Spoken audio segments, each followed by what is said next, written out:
السلام علیکم ورحمۃ اللہ وبرکاتہ۔ معزز سامعین گرامی قدر اور معزز خواتین و حضرات، عزیز طلبہ، آج ہم آپ کو سورہ الم نشرح اور سورۃ القدر کے بارے میں بتائیں گے کہ اس کے بے پناہ فوائد اور فضائل ہیں۔ سب سے پہلے ہماری گزارش ہے کہ آپ لوگ اگر ہمارے چینل پر نئے آئے ہیں تو ہمارے چینل کو سبسکرائب کیجئے اور ساتھ لگے بیل کے آئیکن کو پریس کریں تاکہ تمام آنے والی اپڈیٹس آپ کو بر وقت مل سکیں۔ پیارے دوستوں اور معزز خواتین و حضرات، سورہ الم نشرح اور سورۃ القدر جو ہے یہ دنیا اور آخرت کے ہر مقصد کے لیے کامیاب اور مجرب عمل ہے۔ سورہ الم نشرح کے اندر بہت سارے فضائل اور مناقب رکھے گئے، اسی طرح سورۃ القدر میں بھی اس کی اپنی فضیلت اور برکت ہے۔ تو پیارے دوستو، آج ہم آپ کو بتا رہے ہیں کہ سورہ الم نشرح اور سورۃ القدر کا اگر وظیفہ کیا جائے ایک ترتیب سے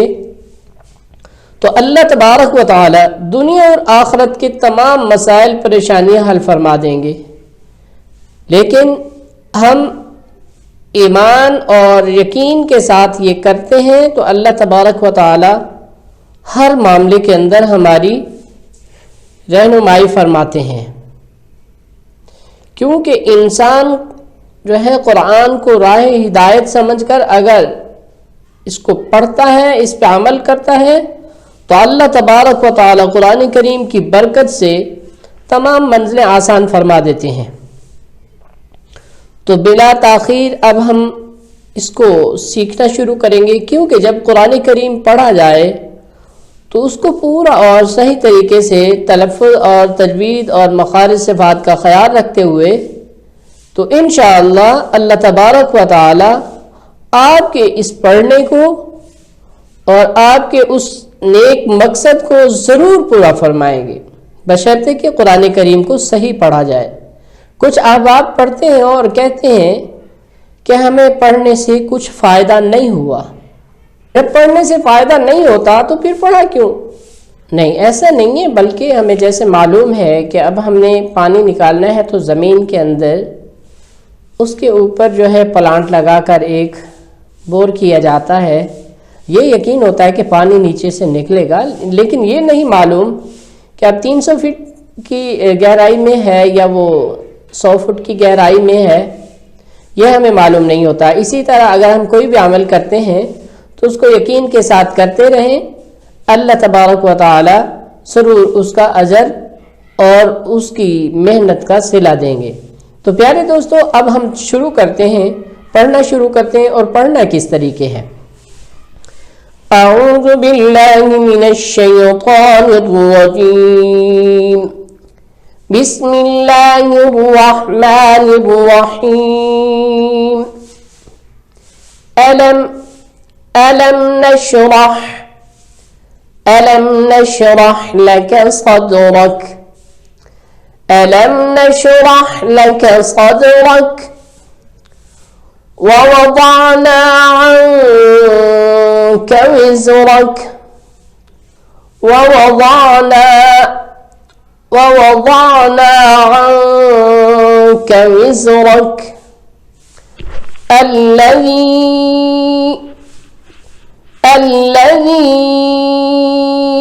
أنقض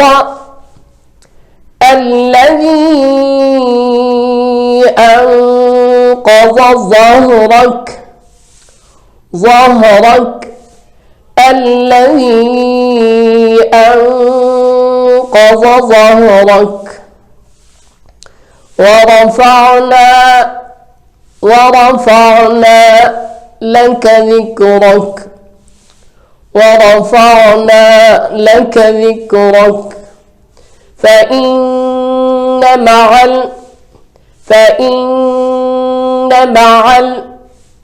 فإن مع العسر يسرا فإن مع العسر يسرا فإن مع العسر يسرا إن مع العسر يسرا فإذا فرغت فانصب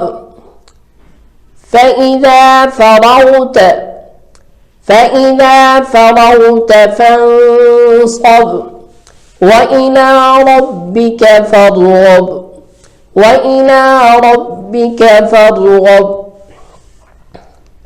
بسم الله الرحمن الرحيم ألم نشرح لك صدرك ووضعنا عنك وزرك الذي أنقض ظهرك ورفعنا لك ذكرك فإن مع العسر يسرا إن مع العسر يسرا فإذا فرغت فانصب وإلى ربك فارغب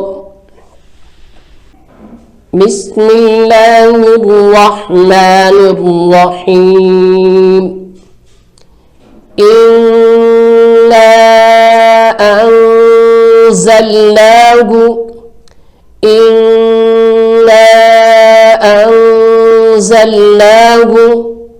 في ليلة القدر إنا أنزلناه في ليلة القدر وما أدراك ما ليلة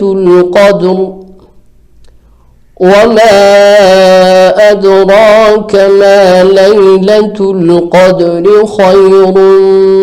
من 1000 شهر تنزل الملائكة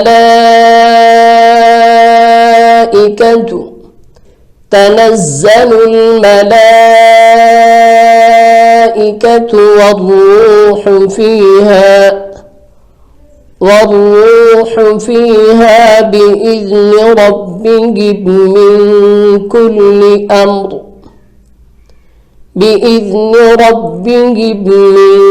كل أمر سلام هي حتى مطلع الفجر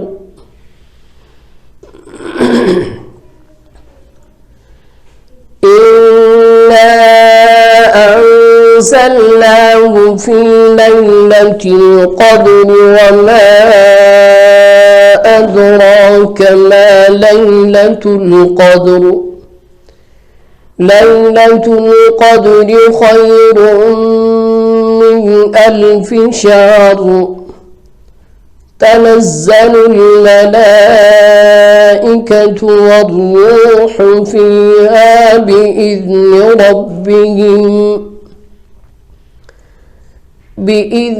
ربهم من كل أمر سلام هي حتى مطلع الفجر صدق الله العظيम। प्यारे दोस्तों, मैंने आपको जैसा कि पहले अर्ज़ की है कि इसको पढ़ने की तादाद आपको मैं बताया चलता हूँ। इसको जिस मकसद के लिए पढ़ेंगे अल्लाह तबारक व तआला ज़रूर आपको कामयाबी अता फरमाएंगे। सबसे पहले आपने 3 मरतबा दुरूद इब्राहिमी पढ़ना है और फिर सूरह अलम नशरह 11 मरतबा और सूरतुल क़द्र 21 मरतबा, फिर अपने मकसद के लिए दुआ करनी है, फिर 3 मरतबा दुरूद पाक पढ़ेंगे तो इंशाअल्लाह अल्लाह तबारक व तआला आपके हर मकसद को पूरा फरमाएंगे। अस्सलामु अलैकुम व रहमतुल्लाहि व बरकातुहू।